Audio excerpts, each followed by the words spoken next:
আর নদীর পাড়ি দিয়ে গড়ে উঠেছে ছোট্ট ছোট্ট পাখিদের বাড়িঘর। এই জঙ্গলে পাখিদের বাড়িঘর যেমন খুব সাধারণ ছিল, তেমনি তারা দিনকালও খুব সাধারণ ভাবেই কাটাতো। কিন্তু ওই জঙ্গলে ছিল এক টুনি পাখি। টুনি তার মায়ের সাথে ছোট একটা কুঠিরে বাস করত। টুনি গরিব হলেও টুনির আচরণ ছিল একদম উচ্চ বিলাসী, সবসময় ধনীদের মতো চলতে ভালোবাসতো। বলছিলাম কি টুনিমা, একবার তো ছবিটা দেখ। টোনা অনেক ভালো ছেলে, তুই টোনাকে বিয়ে করলে অনেক সুখী হবি। দেখ দেখ। উফ মা, আমাকে তুমি বিরক্ত করো না তো। আমি কোনো টোনাকে বিয়ে করতে পারবো না। আমি তো বিয়ে করব কোনো রাজপুত্রকে। আমাকে পঙ্খিরাজ ঘোড়ায় করে এসে নিয়ে যাবে আর আমি হব রাজরানী। থাক মা টুনি, এবার এসব দিবা স্বপ্ন দেখা বাদ দিয়ে নিজের দিকে তাকিয়ে দেখ। আমরা যে অনেক গরিব, আমাদের এসব বিলাসিতা করা ঠিক না। তুই টোনাকে বিয়ে করবি মানে ওকেই করবি। না না মা, তুমি আমাকে একদম জোর করবে না। আমি গরিব টোনাকে বিয়ে করতে চাই না। আমার তাহলে বাকি জীবনটা গরিব হয়ে কাটাতে হবে। তাহলে তোকে সারা জীবন এভাবেই দিন কাটাতে হবে। শোন, তুই যদি টোনাকে বিয়ে না করিস তাহলে কিন্তু আমি এ বয়সে যেদিকে দু চোখ চাই সেদিকে চলে যাব, এই বলে দিলাম। থাক মা থাক, তোমাকে আর এত কাঁদতে হবে না। যাও, আমি টোনাকে বিয়ে করব। তবে আমার একটা শর্ত আছে, আমার বিয়েতে একদম ধনী পাখিদের মতো আয়োজন করতে হবে। কিন্তু কি করে সম্ভব রে মা?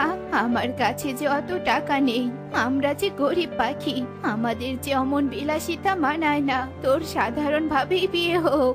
না মা, আমি চাই আমার বিয়েতে বনে সব পাখিদের নিমন্ত্রণ করতে, বাড়ি অনেক সাজাতে চাই। তুমি টাকা কোথায় পাবে মানে তুমি জানো। তুমি তো ভবিষ্যতের জন্য টাকা জমিয়েছিলে, আর তোমার তো পুরনো আমলের অনেক গহনা আছে, সেগুলো বিক্রি করো।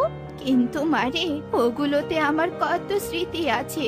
ওগুলো যে আমার মায়ের দেয়া, তুই তো ওগুলো পড়তে পারবি না। মা, ওগুলো পুরনো গহনা আমি পড়তে চাই না। তুমি আমার কথা মতো যদি চলো তাহলে আমি বিয়ে করব। মিনু মেয়ের এমন কথা শুনে বাধ্য হয়ে টুনির কথাই রাজি হয়ে যায়। আমার মা আমাকে কত শখ করে এসব গহনা বানিয়ে দিয়েছিল। কত বছর থেকে আমি এসব নিজের কাছে আগলে রেখেছিলাম, কিন্তু আজকে না আমাকে এসব বিক্রি করতে হলো। তবু আমার মেয়েটা সুখে থাক। মিনু বুকে পাথর চাপা দিয়ে মেয়ের বিয়ের আয়োজন করতে থাকে। লা লা লা লা লা। আরে সুখী দিদি যে, তা যাচ্ছ কোথায় শুনি? কোথায় এবার যাচ্ছি দেখছিস না নাকি শুনি? কবুতরের জন্য জমিতে খাবার নিয়ে যাচ্ছি। কবুতর না খেয়ে কাজ করছে। কি, তুমি কি না এখন এই রোদের মাঝে কাদা জমিতে যাবে? ছি, তোমার এই সুন্দর শরীরে তো কাদা লেগে যাবে। টনি, তুই এমন ভাবখানা করছিস যেন কোনো কোটিপতি তুই, আর বিয়ে তো করছিস ওই পাশের বোনের টোনাকে। তা কি আমরা জানি না নাকি টোনাও এভাবে কাজ করে? কদিন পর তুইও জমিতে খাবার নিয়ে যাবি। তুমি ভুল করছো সুখী দিদি। আমি তো বিয়ের পর টোনাকে নিয়ে শহরে চলে যাব, আর বড় বড় দালান কোঠায় থাকবো। আর শোনো, কদিন পরে আমার বিয়ে, অনেক ধুমধাম করে বিয়ে হবে, অনেক অনেক আয়োজন করা হবে, একদম ধনী পাখিদের মতো। তুমি আসবে কিন্তু। কি ধুমধাম করে হবে তা আমি ভালো করেই জানি। আর আয়োজন করলেও নিশ্চয়ই মিনু মাসিকে কষ্ট দিয়ে আয়োজন করছিস, তা আমি ভালো করে জানি। এবার আমি আসি।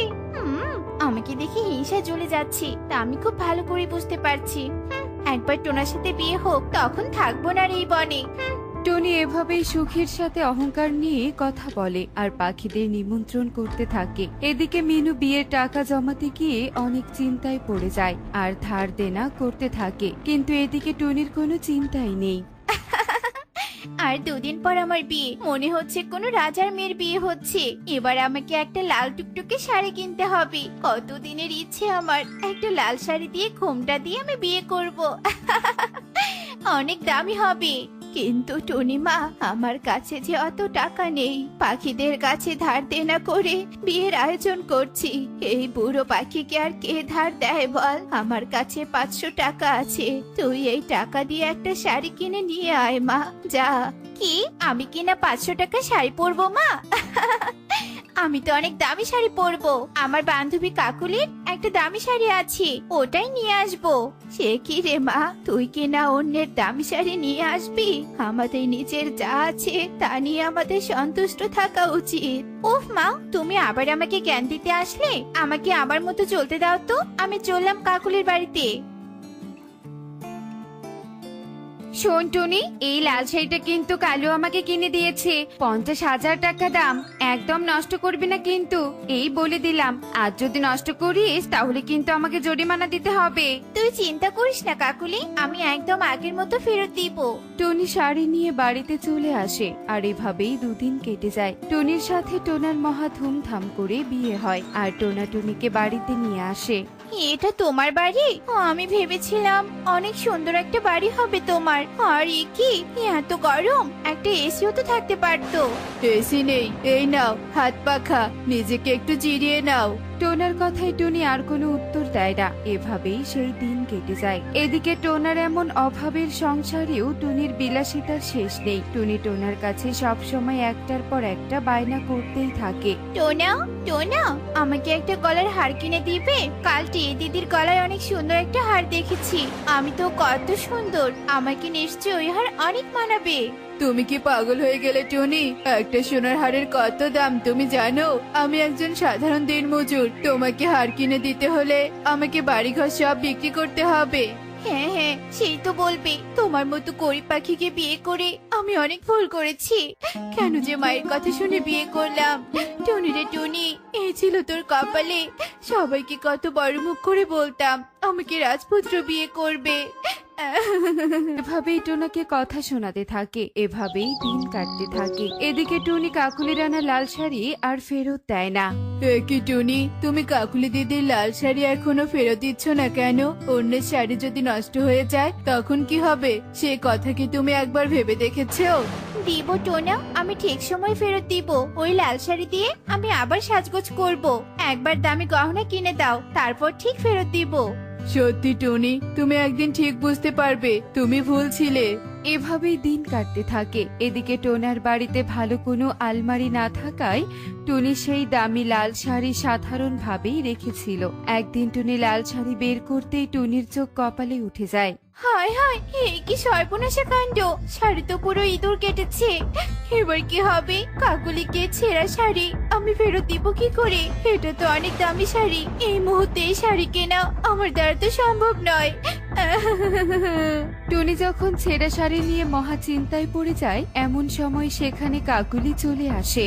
টুনি রে টুনি, আমার শাড়িটা কতদিন থেকে নিয়ে রেখেছিস, দে এবার আমার শাড়িটা আমাকে দে। এ কি, শাড়ি ইঁদুর কেটেছে কি করে? হায় হায় হায় রে টুনি, তুই আমার শাড়িটা আবার আমাকে কিনে দিবি, এই আমি বলে দিলাম। আমার কথা শোন কাকুলি, আমার কাছে যে এত টাকা নেই, আমি তোকে নতুন শাড়ি কিনে দিব কি করে? তা আমি জানি না টুনি, আমি আমার শাড়ি ফেরত পেলেই হলো। কাকুলি ভীষণ রেগে যায় আর সেখান থেকে চলে যায়। এদিকে টুনি চিন্তা করতে থাকে আর টোনাকে সব কথা খুলে বলে। তোমাকে আগে সাবধান করেছিলাম টুনি, কিন্তু তুমি আমার কোনো কথাই শোনোনি। এবার আমাদের বাড়িঘর সব বিক্রি করে দিতে হবে। না টোনা, তোমাকে বাড়িঘর বিক্রি করতে হবে না, তখন তো আমাদের গাছতলায় থাকতে হবে। এর চেয়ে আজ থেকে আমিও তোমার মতো কাজ করব, দুজন কাজ করে টাকা জমিয়ে কাকুলি দিদিকে শাড়ি কিনে দিব। তুমি কি বলছো টুনি? আমি কি ঠিক শুনছি? তুমি কি না কাজ করবে? হ্যাঁ টোনা, আর সব বিলাসিতা ছেড়ে দিব আমি। টুনি তার কথা মতো কাজ করতে থাকে। টুনি সমস্ত বিলাসিতা বাদ দিয়ে দেয় আর টোনার সাথে প্রতিদিন জমিতে কাজ করতে যেত। পাশাপাশি তাদের নিজেদের যে জমিটুকু ছিল, টুনি তাতেও হাড় ভাঙা পরিশ্রম করতে থাকে। যেই কাদা দেখে একটা সময় আমি নাক ছিটকাতাম, সেই টুনি কিনা আজ আমি জমিতে কাদায় কাজ করছি। সব হয়েছে আমার অতিরিক্ত লোভ, অহংকার আর বিলাসিতার জন্য। কি হলো টুনি? সন্ধ্যা তো হয়ে এলো, এখনো কি জমিতে কাজ করবে নাকি? বাড়িতে যাবে না? বাড়িতে চলো। এই তো টোনা, কাজ শেষের দিকে, চলো জমিটা আজ দুজন মিলে তৈরি করে চলে যাই, কাল সকাল সকাল চারা রোপণ করতে পারবো। এরপর টোনা টুনি মিলে জমি তৈরি করে আর দুজন মিলে বাড়িতে চলে আসে। তাদের জমিতে অনেক ভালো ফলন হয় আর দিনের পর দিন পরিশ্রম করার ফলে তারা ফসল বিক্রি করে অনেক টাকা পায়। টোনা, অবশেষে আমরা টাকা রোজগার করতে পেরেছি। এবার কাকুলি দিদির লাল শাড়ি ফেরত দিতে আমাদের আর কোনো বাধা নেই। এই সব কিছু হয়েছে তোমার পরিশ্রমের কারণে টুনি। তুমি যদি বিলাসিতা ছেড়ে পরিশ্রম না করতে তাহলে কখনোই এমনটা সম্ভব হতো না। তুমি একদম ঠিক কথাই বলেছো টোনা, আমি কখনো পরিশ্রম করতাম না, সবাইকে অনেক কষ্ট দিয়েছি, নিজের যা আছে তা নিয়ে সন্তুষ্ট ছিলাম না। কিন্তু এই লাল শাড়ি আমাকে বাস্তবতা দেখিয়ে দিয়েছে, আমাকে পরিশ্রমী করে তুলেছে। আমি আমি বুঝে গেছি টোনা, জীবনে চলতে গেলে আমাদের পরিশ্রম করা উচিত, কোনো কাজই ছোট নয়। তোমার এই পরিবর্তন দেখে আমি অনেক খুশি টুনি। চলো এবার কাকুলি দিদির শাড়ি কিনে দিতে হবে। এরপর টোনাটুনি সেই একই রকম লাল শাড়ি কিনে কাকুলিকে দেয় আর তারপর তার মা মিনুর কাছে যায়। এ কি রে মা টুনি, তুই তুই এত কালো আর শুকিয়ে গেছিস কেন রে মা? পরিশ্রম করে মা, সারাদিন জমিতে হাড় ভাঙা পরিশ্রম করে আর বিলাসিতা ছেড়ে দিয়ে। হ্যাঁ, বিলাসিতা ছেড়ে।